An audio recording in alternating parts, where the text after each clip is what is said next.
الحمد لله رب العالمين.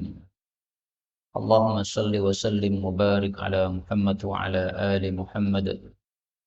اللهم انفعنا بما علمتنا وعلمنا ما ينفعنا وزدنا علما وبارك لنا في علمنا وارزقنا الإخلاص في القول والعمل كاملا وعلما نافعا لا ينسى وتوفيقا دائما وصحة ويقينا وعافية.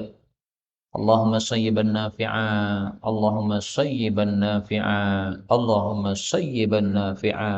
Amin ya rabbal alamin.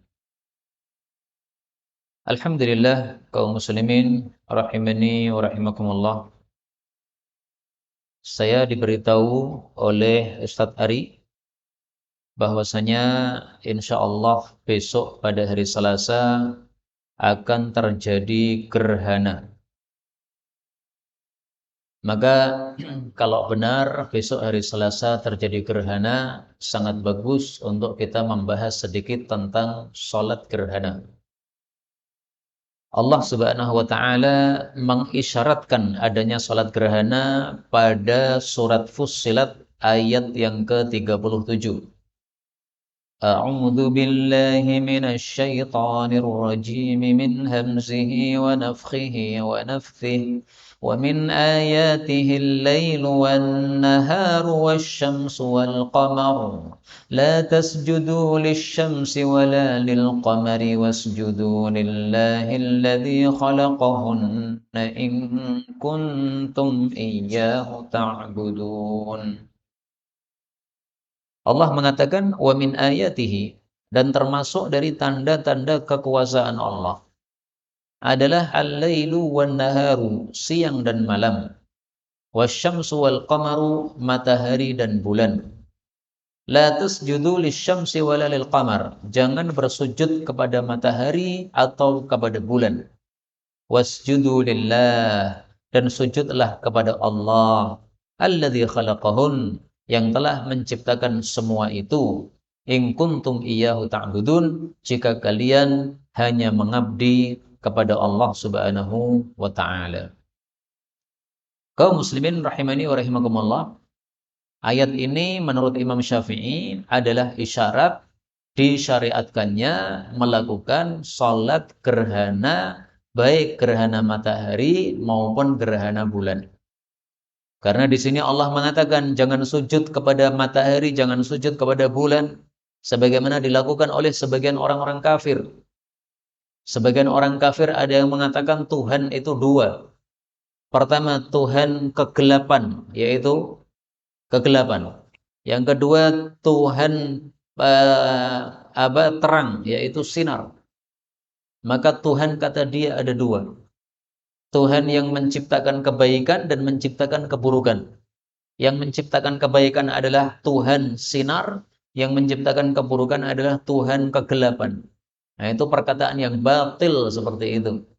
Maka Allah katakan sujudlah hanya kepada Allah yang telah menciptakan itu semua termasuk langit dan bulan.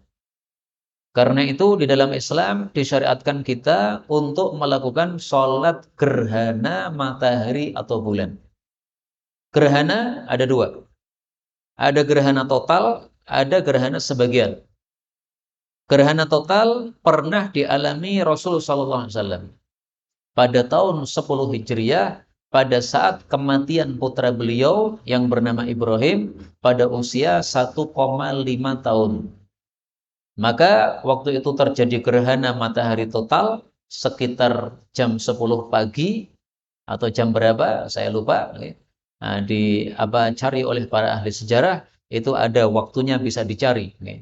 Yang penting kejadian itu disepakati oleh ahli sejarah bahwa itu betul-betul terjadi, karena dengan ilmu falak itu bisa diketahui kapan terjadi gerhana pada waktu yang sudah lalu maupun pada waktu yang akan datang.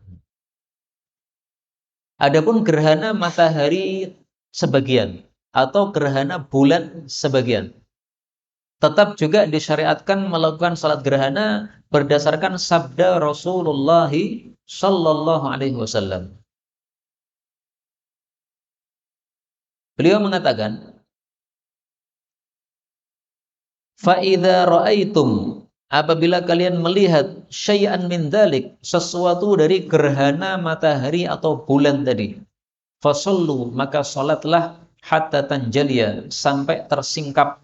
Maksudnya sampai menjadi tampak semua seperti semula. Maka yang dimaksud sebagai gerhana atau dalam bahasa Arab itu disebut sebagai kusuf, itu adalah ketika matahari atau bulan itu sebagiannya tertutupi. Itu namanya gerhana. Kalau tertutupi semua, ini berarti namanya gerhana total. Kalau tertutupi sebagiannya, itu berarti gerhana sebagian. Nah, Rasulullah mengatakan, kalau kalian melihat sesuatu dari gerhana, berarti gerhana total maupun gerhana bulan sama saja. Tetap kita disuruh untuk sholat gerhana. Nabi melakukan sholat gerhana hanya satu kali seumur hidup, yaitu pada waktu terjadi gerhana matahari total. Rasulullah belum pernah sholat gerhana bulan. Rasulullah belum pernah sholat gerhana matahari sebagian, belum pernah. Tetapi meskipun demikian, sholat gerhana bulan tetap sunnah, sholat gerhana matahari sebagian juga tetap sunnah. Karena sunnah Nabi ada 3. Ada sunnah yang bersifat perbuatan beliau, gerhana matahari total, sholat padanya perbuatan beliau. Yang kedua, sunnah yang merupakan sabda beliau. Beliau belum pernah melakukan, tapi beliau menyabdakan. Ini namanya sunnah dari sabda Nabi. Contohnya banyak. Sholat gerhana bulan, beliau nggak pernah lakukan, tapi pernah menyampaikan. Nah, berarti apa? Sunnah sabda. Tanggal 9 Dzulhijjah, beliau tidak pernah puasa, 9 Muharram. Tanggal 9 Muharram disebut hari Tasu'a. Nabi belum pernah melakukan puasa padanya. Tapi para ulama katakan sunnah puasa tanggal 9 Muharram. Kenapa? Nabi pernah menyabdakan, tapi beliau belum melakukan. Yang ketiga adalah sunnah yang merupakan takrir. Takrir itu pengakuan dari Nabi. Ada seseorang melakukan di hadapan Nabi, Nabi tahu dan Nabi diam. Nah, itu namanya takrir. Misalnya ada orang sakit, kemudian diruqyah dengan Al-Fatihah. Bacakan Al-Fatihah, habis itu diludahi. Nabi waktu itu belum pernah melakukan. Tetapi ketika ada orang yang melakukan, Nabi mengatakan, innaha la ruqyatu haqqin. Ruqyah yang kamu lakukan, menyembuhkan orang dengan Fatihah, itu adalah satu ruqyah yang benar, kata beliau. Nah, berarti ini adalah sunnah pengakuan, sunnah perbuatan, sunnah sabda, sunnah pengakuan. Semuanya sunnah Nabi. Maka sholat gerhana matahari total, ini perbuatan Nabi. Sholat gerhana matahari sebagian atau sholat gerhana bulan, ini sabda Nabi SAW. Maka semuanya adalah apa? Sunnah Rasul Sallallahu Alaihi Wasallam. Nah, besok hari Selasa, apakah kita sholat gerhana atau tidak? Tergantung. Apakah ro'aitum atau tidak? Apakah melihat atau tidak? Jadi sholat gerhana ini berkaitan dengan ru'yat, dengan melihat. Seandainya terjadi gerhana, tetapi kita tidak melihat karena mendung, maka tidak ada sholat gerhana. Ada informasi dari Solo. Oh, di Solo kelihatan gerhananya. Tapi di Sragen karena mendung sehingga tidak kelihatan gerhananya. Silahkan orang Solo salat gerhana, orang Sragen tidak melakukan salat gerhana. Kenapa? Berkaitan dengan idza ra'aitum. Kalau kalian melihat, ro'a itu ru'yatul ain, melihat dengan mata, bukan melihat dengan hati. Kalau melihat dengan hati namanya bukan ra'aitum. Karena ra'aitum apa? Itu adalah ru'yul ain atau apa? Penglihatan dengan mata. Bagaimana tata cara sholat gerhana? Semua kita sudah tahu, sholat gerhana itu 2 rakaat. Rakaat pertama dan rakaat kedua masing-masing memiliki 2 kali ruku. Itu adalah sholat gerhana yang biasa dilakukan. Tapi boleh juga kita melakukan sholat gerhana dengan cara yang lain. Bagaimana caranya? Ini jarang dilakukan. Sehingga boleh saya tampilkan di sini dalil supaya panjenengan semuanya tahu bagaimana tata cara sholat gerhana dengan cara yang lain.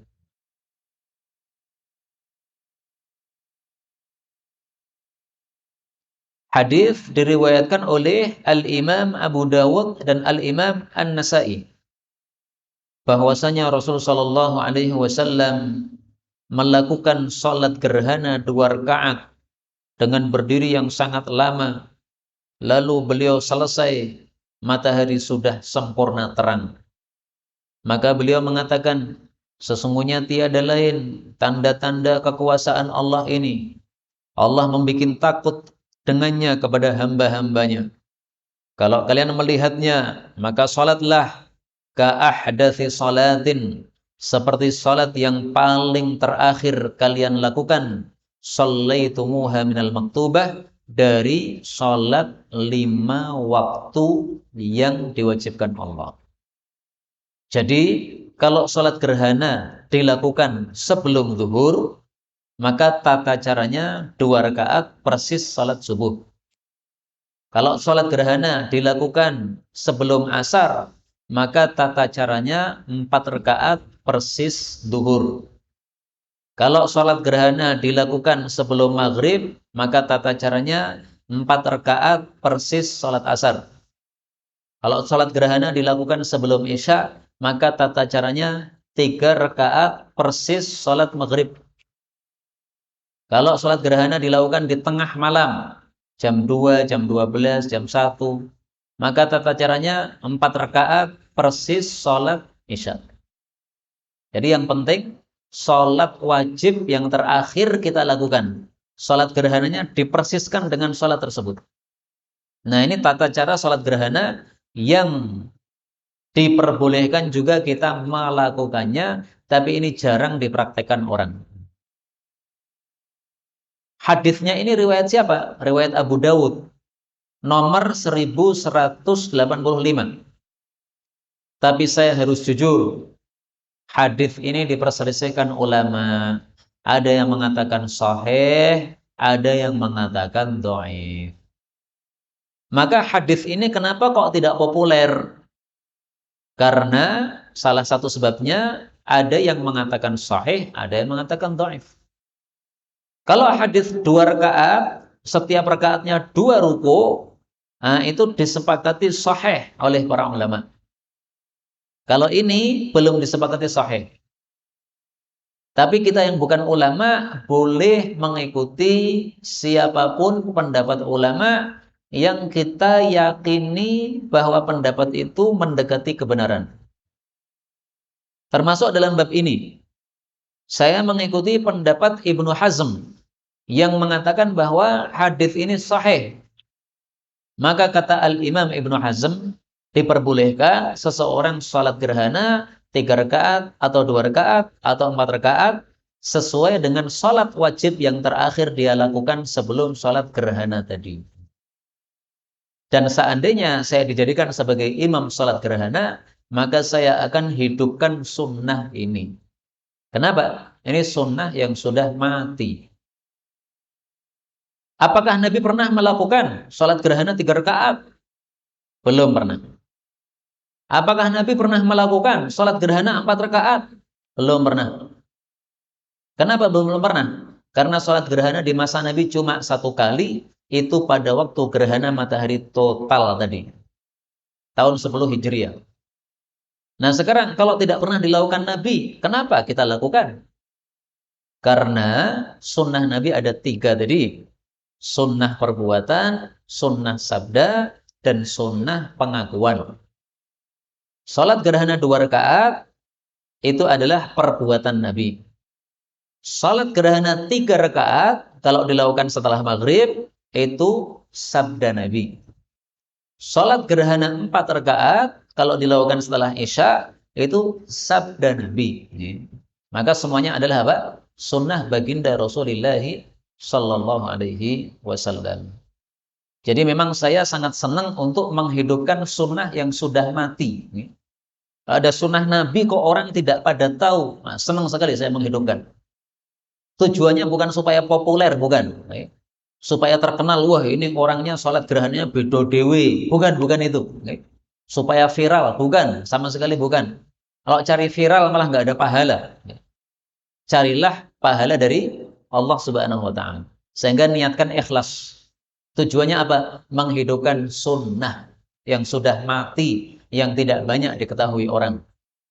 Karena Rasulullah Shallallahu Alaihi Wasallam bersabda, "Man dalla ala khairin, barang siapa yang menunjukkan kepada satu kebaikan, falahu mithlu ajri fa'ilih, maka dia mendapatkan pahala semisal orang yang melakukannya." Sunnah Nabi termasuk kebaikan. Ini ada sunnah Nabi sudah mati, kita hidupkan sehingga orang pada tahu, pada melakukan, dapat pahalanya. Adzan malam misalnya, adzan jam 3 malam. Ketika banyak yang tidak tahu, kemudian kita sampaikan sehingga masyarakat pada tahu, kemudian kita praktekkan, kemudian yang lain-lain pada mengikuti. Nah, itu namanya termasuk man dalla ala khairin falahu mithlu ajri fa'ilih. Termasuk juga misalnya sholat jamak karena hujan. Sebagian orang belum paham adanya sholat jamak karena hujan. Nah, kita pahamkan. Ada itu sholat jamak karena hujan. Ini dalilnya, nah, rincian dalilnya 1, 2, 3. Kemudian orang-orang pada tahu, akhirnya pada menghidupkan. Nah, itu termasuk apa? Menghidupkan sunnah yang sudah mati. Memang tidak wajib, tidak. Tanpa adzan malam juga nggak apa-apa. Tetapi ketika ada adzan malam, itu lebih utama. Kenapa? Karena satu sunnah Nabi yang sudah mati, kita hidup-hidupkan sehingga orang jadi mengetahuinya. Saya kira dua hal itu saja yang perlu saya sampaikan berkaitan dengan sholat gerhana. Yang pertama adalah sholat gerhana dilakukan ketika kita melihat gerhana saja. Kalau tidak, maka tidak ada sholat gerhana. Yang kedua, sholat gerhana ada dua cara. Satu cara sesuai perbuatan Nabi, satu cara sesuai sabda Nabi Sallallahu Alaihi Wasallam. Monggo, Ustaz.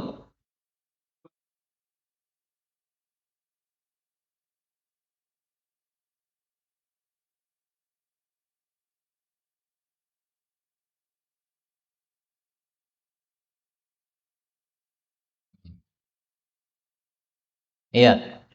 Jadi prakteknya bagaimana? Sholat gerhana dua kali ruku. Prakteknya setelah membaca surat selesai, Allahu Akbar ruku. Kemudian setelah ruku, lama Sami Allahu liman hamidah. Ketika Sami Allahu liman hamidah, apakah sedekap atau tidak? Nah, di sini perlu kaidah fikih. Kaidah fikih mengatakan, setiap berdiri di mana kita membaca Quran padanya, maka disunnahkan kita bersedekah. Nah, sekarang setelah rukuk pertama, kemudian kita i'tidal sami Allahu liman hamidah. Apakah baca Quran atau tidak? Baca Quran. Baca lagi surat Al-Fatihah, baca lagi surat yang lain. Nah, berarti tangan kita sami Allahu liman hamidah begini. Loh kok begini kenapa? Karena akan membaca surat. Nah, setelah itu surat Fatihah, kemudian surat. Kalau sudah selesai rukuk lagi. Allahu Akbar. Setelah rukuk sami Allahu liman hamidah, baru dilepas. Kenapa? Kita tidak baca surat, tapi membaca Rabbana walakal hamdu mil as-samawat dan seterusnya. Ini kaidah fikih, okay? Setiap berdiri yang kita membaca surat padanya, maka disyariatkan untuk bersedekap begini.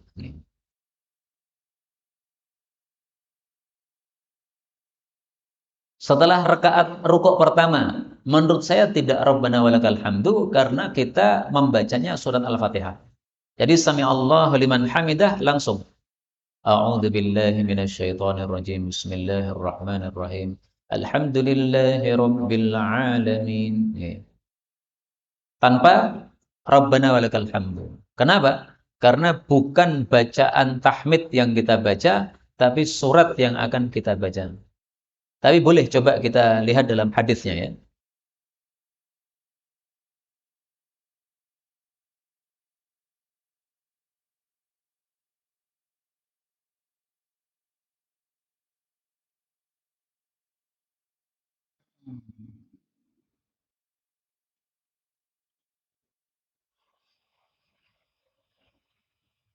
Ya, mungkin hadisnya yang sangat terperinci nggak ada. Tapi itulah yang saya paham dari apa yang saya baca maupun yang saya pelajari dari guru-guru seperti itu. Wallahu a'lam bishawab.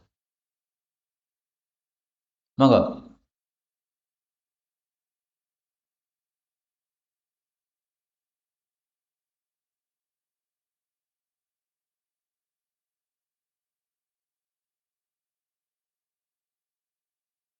Ada yang mengatakan setelah rukuk kedua bangkit langsung surat, tidak perlu Fatihah. Saya tidak tahu ini pendapat siapa. Kalau ada ulama yang berpendapat seperti itu, silahkan. Tapi kalau tidak ada ulama yang berpendapat seperti itu, tidak usah dilakukan. Adapun setelah rukuk pertama, kemudian kita baca Fatihah lagi, saya temukan penjelasannya dari Syekh bin Baz rahimahullahu taala. Beliau adalah seorang ulama dari Saudi, mufti dari Saudi, tapi yang sudah wafat. Nah, beliau berpendapat di dalam penjelasan tentang sholat gerhana, setelah rukuk pertama, Sami Allahu liman hamidah, baca Fatihah lalu surat lagi. Maka yang mengatakan seperti itu ditanya saja Pak. Ini pendapat dari ulama siapa? Atau saya bisa membacanya di buku apa, di kitab apa? Nah, kalau kita ternyata tahu, oh ternyata ada ulama berpendapat seperti itu, silahkan. Pokoknya kita yang bukan ulama ikuti para ulama. Ada ulama yang mengatakan seperti itu, silahkan. Karena apa? Hadisnya yang rinci tidak ada. Hadis yang sangat rinci, detail sekali. Setelah rukuk pertama, kemudian Sami Allahu liman hamidah, langsung Alhamdulillahi Rabbil Alamin Ar-Rahmanir Rahim. Nggak ada, seperti rinci nggak ada. Hadisnya hanya bersifat global-global, tapi kemudian dipahami oleh para ulama seperti yang saya sampaikan tadi.